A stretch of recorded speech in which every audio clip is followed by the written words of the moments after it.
പേര് നിന്റെ പേരെന്താണ്? ബിലാഷ് ബിലാഷ് ചാറ്റർജി.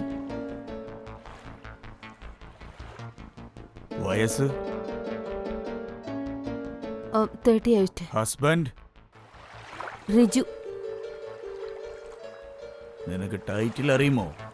ചാറ്റർജിയുടെ ഭർത്താവ് തീർച്ചയായും ചാറ്റർജിയാണ്. ഹസ്ബൻഡിന്റെ പ്രായം? 32. ഡോക്ടർമാരിൽ നിന്നും മറച്ചു വെക്കാൻ പാടില്ല. വയസ്സ്? 32. ഞാൻ 6 വയസ്സിന് ഇളയതാണ്. പ്രണയവിവാഹം മനസ്സിലാക്കാവുന്നതേ ഉള്ളൂ. നിങ്ങളുടെ സഹോദരിയുടെ പേരെന്താ? കാന.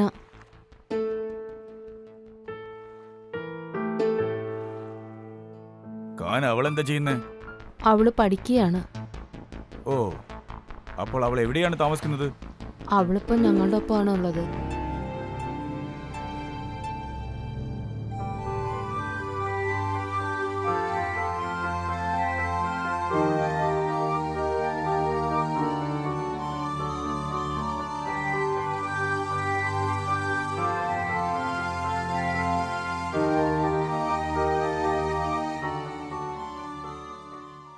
എനിക്കിന്ന് ഹയാത്തിലൊരു മീറ്റിംഗ് ഉണ്ട്. അതുകൊണ്ട് ഞാനിന്ന് രാത്രി കുറച്ച് ലേറ്റാകും.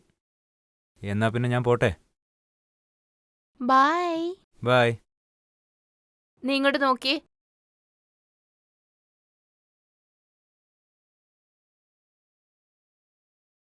എന്താന്ന് വെച്ചാ വേഗം പറ. ഞാൻ പറയുന്ന കേക്ക്. ഹയാത്തിലൊരു പാർട്ടിയുണ്ട്. എനിക്ക് വേഗം ചെന്നൊന്ന് റെഡി ആവണം. നിങ്ങൾ രണ്ടുപേരും എന്റെ ദാമ്പത്യം തകർക്കാൻ നിൽക്കണോ? ഓർമ്മയുണ്ടോ? നീയാണ് ശരിക്കും പറഞ്ഞാൽ എന്റെ ജീവിതം നശിപ്പിക്കാൻ നോക്കിയത്. പണ്ടൊരു സമയത്ത് നിന്റെ മാതാപിതാക്കൾ ഞങ്ങളുടെ വിവാഹം നിശ്ചയിച്ചതായിരുന്നു.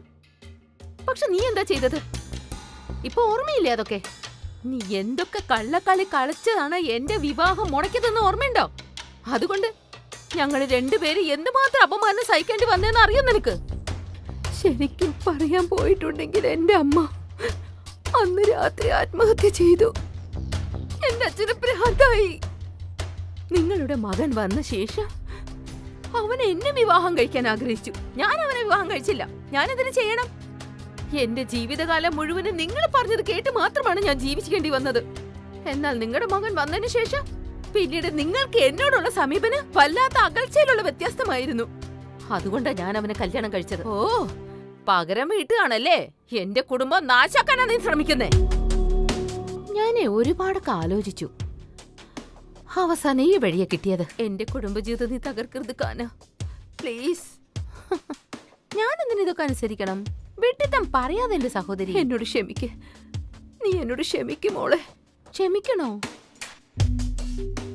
നീ എന്തിനാ എന്നോട് ക്ഷമ ചോദിക്കുന്നേ? എന്റെ ആഗ്രഹം നടക്കണമെന്നാണ് ഞാനിപ്പോ പ്രാർത്ഥിച്ചുകൊണ്ടിരിക്കുന്നത്. എന്നാ നീ ഞാൻ ആഗ്രഹിക്കുന്നത് തന്നെ എനിക്ക് തരും. എടി വൃത്തികെട്ടോളെ, നീ ഉണ്ടല്ലോ ആർക്കും കൊടുക്കുകയില്ല, പക്ഷെ എനിക്ക് നീ തരും. അറിയോ? ഒരിക്കലും റിജുന് ഞാൻ നിനക്ക് തരില്ല. ഓ, അങ്ങനെയാണോ?